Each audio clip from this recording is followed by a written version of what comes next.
कामठी नगर परिषद चुनाव के बीच भाजपा के नगर अध्यक्ष पद के उम्मीदवार अजय अग्रवाल ने बुधवार को एक प्रेस कॉन्फ्रेंस में सनसनीखेज आरोप लगाया है। अग्रवाल ने कामठी नागपुर मार्ग से सुनील अग्रवाल के फार्म हाउस पर सोमवार को हुई छापेमारी को लेकर बड़ा दावा किया। उन्होंने स्पष्ट रूप से कहा कि यह कार्यवाही बहुजन रिपब्लिकन एकता मंच के नेता एडवोकेट सुलेखा कुंभारे द्वारा रचा गया एक सुनियोजित षड्यंत्र है।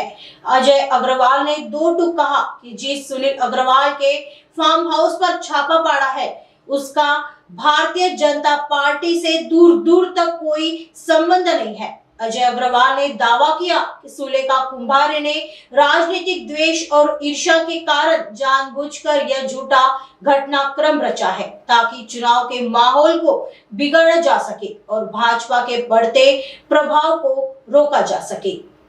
कल जो प्रकरण घटा है कामठी नगर परिषद में, कांग्रेस और सुलेखा का कैंडिडेट तो बहुत पीछे, चौथे पांचवें नंबर पे कांग्रेस और सुलेखा कुंभारे ने मिलकर षड्यंत्र रची है, क्योंकि सुलेखा कुंभारे को टिकट न मिलने से उनको नाराजगी थी और कांग्रेस को चुनाव हार रही थी। वो पूरे चुनाव में जो मतदान चल रहा था जिस प्रकार से 2-2:30 बजे तक, उसके बाद इन्होंने योजना बना के वो प्लानिंग करके वो प्रकार गढ़ा है। हाँ, ऐसा ही है ना, वो चुनाव हार रहे हैं। भारतीय जनता पार्टी वहाँ बहुत ज्यादा वोटों से चुनाव जीत रही है, तो कांग्रेस को सुलेखा कुंभारे को बहुत धक्का लगा उस बात पे। और सुलेखा कुंभारे का कैंडिडेट कितने वोट लेगा ये काउंटिंग के दिन आप देख लेना, आपको उसी वक्त समझ में आएगी घटना क्यों घटी। वहाँ पे जो घटना घटी और फार्म हाउस से मेरा कोई संबंध नहीं है।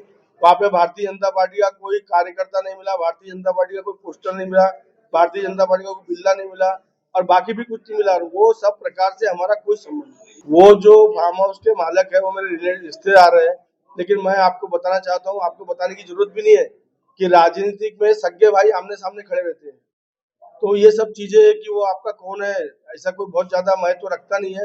सगे भाई एक के खिलाफ माँ बेटे, बाप बेटे, बहन भाई चुनाव लड़ रहे पूरे महाराष्ट्र में। 15 साल 20 साल से वही बावनकुळे के बारे में तारीफ करते करते नहीं थकते थे। अभी 15 दिन में बावनकुळे साहब ने सब कर दिए, धमकी भी दे दिए, वो भी कर दिए, ये भी कर दिए। अब बावनकुळे साहब ने क्या किए, कामठी में दलित मुस्लिम समाज रहता है, बहुसंख्यक समाज है कामठी शहर के अंदर में। आप उनसे जाके पूछिए, कामठी शहर महाराष्ट्र के नक्शे में एक संवेदनशील शहर माना जाता था। जब जब मालेगांव में या भिवंडी में कोई दंगा होता था या कोई घटना घटती थी तो कामठी में एसआरपी आ जाती थी। अभी आप कामठी शहर में जाके पूछ सकते हैं कि 20 साल में हिंदू मुसलमान के नाम पे वहाँ कोई दंगा हुआ क्या, या कोई जाति देश हुआ क्या, या दलित मुस्लिम के नाम से या दलित हिंदू के नाम से। बावनकुळे साहब की कभी भावना ही नहीं है धमकाने की। बावनकुळे साहब की एक ही भावना है, सिर्फ विकास करने की। बावनकुळे साहब को कामठी के संगठन के कार्यकर्ताओं ने मजबूर किया था कि साहब इस बार पिछले बार आपने उनको टिकट दी थी और हमने पूरे पार्टी संगठन ने, पूरे कार्यकर्ताओं ने आपके बोलने से उनका ताकत से काम किए। बावनकुळे साहब ने भी पैर का ऑपरेशन रहने के बाद में 88 सभा लिए और बहुत ताकत लगाए।